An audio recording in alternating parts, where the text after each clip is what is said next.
You know, here at the Daily Wire, we've had many interfaith battles. Ben, everyone knows, is a Jew. Drew is an Anglican. Jeremy is a Protestant, as he describes it, and I believe he's styled as a minor deity himself. And then Matt Walsh and I are Catholics. Never have we had an intra-faith battle, but we get this question all the time. People ask, who's the better Catholic at the Daily Wire? Which is very confusing because in the Catholic faith, we're so concerned with guilt that, you know, in a way, like the worst Catholic is kind of the best Catholic. It's very complicated. In any case, we are going to finally take up this listener question. We will have a Catholic face-off. Yeah, I just want to say for the record that just to be totally honest, I turned down this bit like 3 times. They kept asking me about it. They asked me months ago, and I said, I don't want to do that because I'm terrible at trivia, and I'm about to get demolished here. And I do not agree with the premise, which is that if you don't know trivia, then it means you're a bad Catholic. Because, like you already mentioned it. Yeah. The best Catholic is the person who hates themselves the most. And that has to be me. So I already won, but now we're going to find out who knows more trivia. And trivia is just not my bag. So that's why I kept saying, can we do a different? But they kept coming back. So now I'm here. So the ground rules are what? We're going to, Drew's going to, he came up with the questions, even though he's not Catholic. He came up with the Catholic trivia questions. And we're going to play those, and then we're going to have 30 seconds to write down our answers on these whiteboards. So that's the one good thing is we have these. I've always wanted to do a thing where I write answers on whiteboards. So that's the one good thing about this. And we'll write our answer on the whiteboard, and then at the end, the loser has to what? The loser reads an ad for the winner on their social media platforms, I take it. And the winner goes to heaven? I don't know. I haven't brushed up on my theology recently, but I guess the winner gets their ad read on the platform. I'm game. Well, not really. I'm not really game, but we'll do it. I'm here. All right, Drew, take it away. All right, we're here with the Catholic Face-Off to determine who is the better Catholic, Matt Walsh or Michael Knowles. It's Matt Walsh, but we still have to ask the questions and go through the motions. Here are the questions. In January 1959, Pope John the 23rd, I think that's what XX111 means, shocked the world when he announced the creation of this ecumenical council.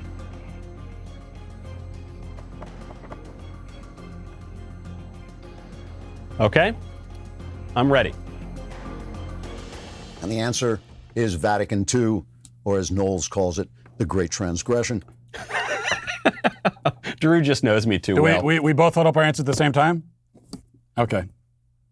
Oh, okay. Sorry. There it is. The ecclesiastical boogaloo. Yeah.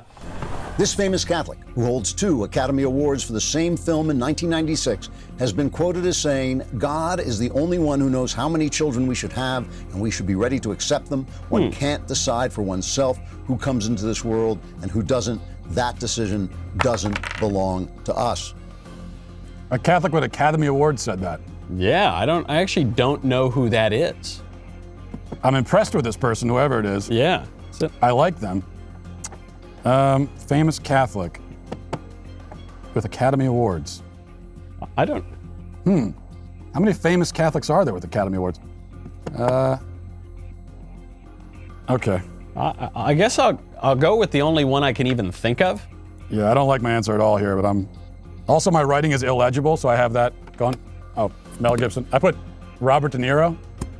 Is De Niro a Catholic? I'm sure he is, baptized. because he's Italian, so I just assume that he's Catholic.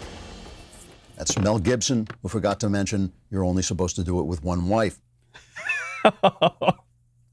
See, I didn't even realize that Robert De Niro, Mel Gibson, I thought he was some sort of weird sect. I didn't think he was actually Catholic. He's kind of trended a little bit like more, the term is sede vacantist, in recent years. But the reason I thought it might be Gibson is because, he's pretty traditional. And that statement where it's basically like have as many kids as you can, that's pretty trad. In 1981, the Vatican Observatory set up a second research center for astronomical observation in this American city. Astronomical observation. What is a city that would have? I do like that the Vatican is just after they gave up the papal states, they're just coming in and like pulling off different pieces of other countries, including our own. But I don't know. This is a city we're supposed to pick? All right. Okay. The answer is Tucson, Arizona, and anyone who doesn't know that, of course, has to spend time in purgatory. That's Catholic doctrine. Yeah, I chose basically the dumbest place to put an observatory which would be New York. So I think I was wrong about that. I chose Austin, Texas, because I know there is an observatory there, but I visited it, and I have to tell you, it was very hipster. It was not very Catholic. Until the papacy moved to the Vatican in 1377, the Pope resided at this location on the other side of Rome. Oh, in Rome. I think I know the answer here. I'm just going to name the only other place I can even think of. It was Lorenzo's Bar and Grill. The wings were no, it wasn't. It was Lateran Palace. Lateran Palace. I said Palatine Hill. I don't know. I actually put Lateran Palace. It's hard to read, but I wrote it very. Look at that. I wrote it very quickly, but it actually says Lateran Palace right here. So is that in Koine Greek, perhaps, or yeah? In fact, yeah, I wrote it in several different languages all at once. Yeah.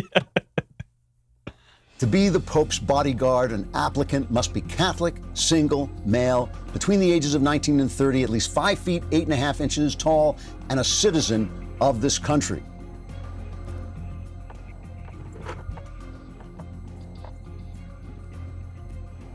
All right. The answer is Switzerland. And of course, to wear that outfit, you have to be gay. Yeah, I said Italy. So this is going about as well as I thought it would. This is the whole reason I didn't want to do this bit. Well, you did get Lorenzo's Bar and Grill, or whatever the answer to the last one was. I got one right. I'm going to count that one. In ancient times, scribes copied books by hand on scrolls and paper, or printmakers printed text from hand-carved wooden blocks before this Catholic inventor's creation changed the world. Oh my God, can't believe the name is escaping. This is one of the most important people that's ever lived. All right, play the answer before the name comes back. No, oh gosh, this is driving me crazy. Play it now. I need to get at least one. I need to have at least 1 point on the board here. Oh no, it's the... The answer, of course, is Al Gore. No, it's Johannes Gutenberg. Gutenberg! Oh my gosh, I had Guggenheim in my head. I actually got Gutenberg. That's very frustrating. That basically says it. Brutal. In 2006, Cardinal Ercilio Tonini denounced this former Catholic's upcoming music tour as a blasphemous challenge to the faith and a profanation of the cross. I feel pretty good about this one. Because I want to say Bono, but he still considers himself Catholic. Okay, all right, let's see. I don't see Bono being denounced. Yeah. Although he should be. He should be, though. The answer is Madonna. All right. Not the Madonna, but Madonna. So is this even right now? No way it's even. It's like 7-2. In 1961, the government of Brazil declared this Catholic a national treasure. Brazil? Is that it? How the hell are we supposed to know that? Yeah, I'm thinking of like old historical figures, but I don't think any of this is right. All right, I think I got it. The answer, of course, is Pele. Who else? Wait, was it actually Pele? Oh, come on. I drew one of those cool fancy S's that, can I at least get half a point for that? I was going to say Cortez, because I think that was before political correctness came in and ruined everything, but no. Pele, wow, okay. Born in 1473, this Catholic astronomer practiced medicine without a medical degree.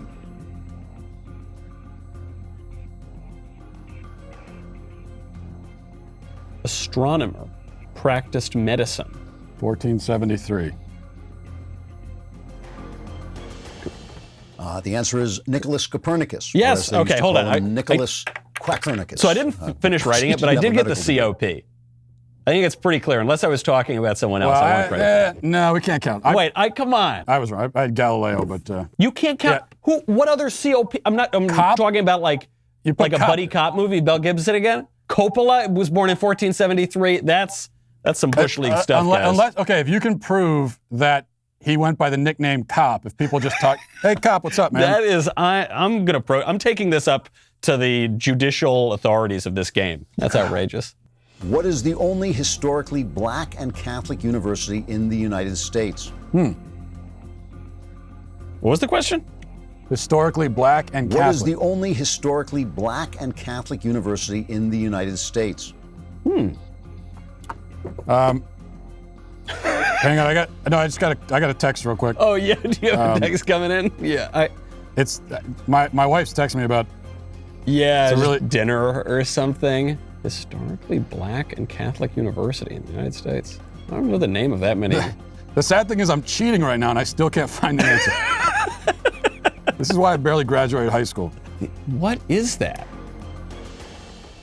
The answer is Xavier University. Yeah, you could have given me like all the time in the world. I never would have gotten that. Well, I was Googling it and it didn't immediately come up in the Google results. So, what was the greatest distance from Vatican City where communion was taken? Ever? what? I don't understand the question. What was the greatest distance from Vatican City where communion was taken? I don't understand the premise of the question. Greatest. The greatest distance from Vatican City ever. So it would be, I think, this is going to come down to some serious definitions. Wait, greatest distance from. Am I the only one dumb enough to not even understand what the question is supposed to be asking here? Where the communion was given and received, how far from Vatican City that would be. So it has to be, the question has to be about wordplay, right? I guess so. So who was farthest away from Vatican City when they received communion? I think I actually do have the answer to this. Hold on a The second. Apollo 11 moon landing. There it is. I swear. There it is, baby. Yeah. You were about to write cop down on there? Yeah, I was just about to say the moon. You didn't give me a chance to write it down. This Scientologist went back to her Catholic roots after divorcing her movie star husband. I think I know this. I know all the celebrity questions. How embarrassing is this? Who else? It was Nicole Kidman. Oh man, I picked the second wife. Oh, I'm completely wrong. What did you? I said Kate Cruz because I forgot her last name, but I thought it would be trad to use his last name. I thought it was what's her name? Leah Remini from the King of Queens. Yeah. Used to be Scientologist, and I assume she was Catholic, but I actually think she didn't go back to Catholicism though. I think she's like stayed with some like kind of weird view. all right. All right, well, so much for that one. Nicole What Kidman are the was Catholic. 5 countries with the largest population of Catholics? The 5 countries? With the largest number, or like largest percentage. All right, we'll just say the largest number.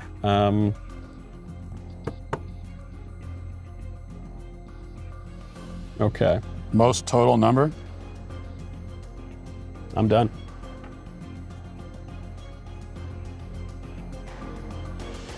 The answer is Brazil, Mexico, the Philippines, the United States, and the country of Michael Knowles' imagination, also sometimes known as Italy.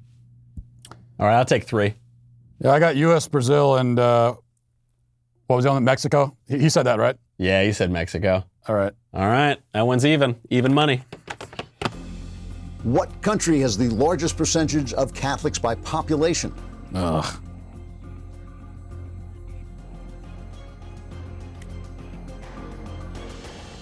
The Vatican at 100%. There we Kind go. of a trick question, but you still go to hell for getting it wrong. Wait a second, is Matt still writing there? I wrote Italy. Oh. Yeah. All right, I'll take my Vatican. I believe the country is actually, isn't the country called the Holy See?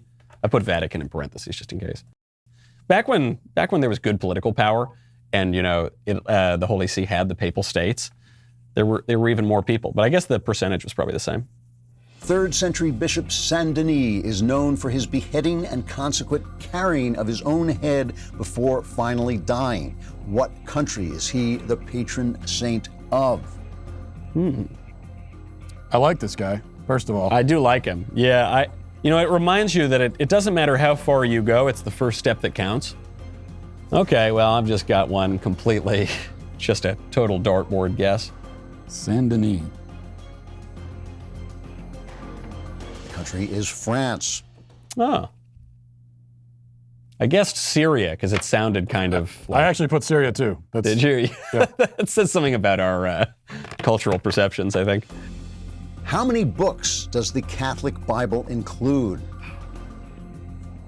I'm going to get this off by like one or two. Old and New Testament, I assume, right? Yeah. Oh man, I'm definitely going to get this wrong. The answer is 73 books. I put 72. I had 59, so I was a little bit off. Yeah, do we get any relative points here, or is that, man, that's brutal. And the bonus question, how many are in the Protestant Bible? See, this is a trick because if you get it right, then you lose a point. That's right, this is the problem.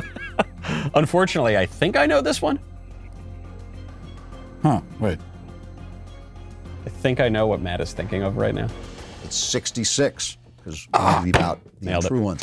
I'm actually ashamed to have gotten that right. I got 68. Yeah, I'm sorry that I knew that. So you lose a point for getting that right. I should really lose all the points for getting that right. What denomination is the Lord of the Multiverse, Andrew Clavin? Oh, we've kind of given this one away, haven't we?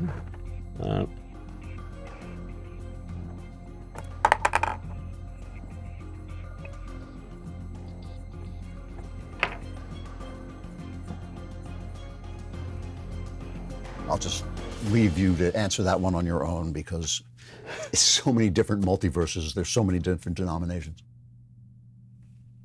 Do we know what it was? That actually is, I actually do happen to know this answer. So he says he's Anglican. He thinks Anglo-Catholic, but I think he goes to a Presbyterian church. I wrote Anglican too, but I have no idea at all. I think that is the more correct answer. I think that's the one. All right, there we have it. The better Catholic is, of course, Matt Walsh, but Knowles got more answers right. All right. I am even more sure that I was right to begin with about this whole idea. So I feel vindicated in a way. In a way, I feel vindicated. You know, at the very least, we were both able to demonstrate our embarrassing ignorance of our faith. That's and then it adds to the guilt and the shame, which makes us better Catholics in the end. So I think we're all winners in the end. That's a good point. 45. You want me to give a 45-second commercial? That's real money, man. That's pretty good. Okay, are we rolling?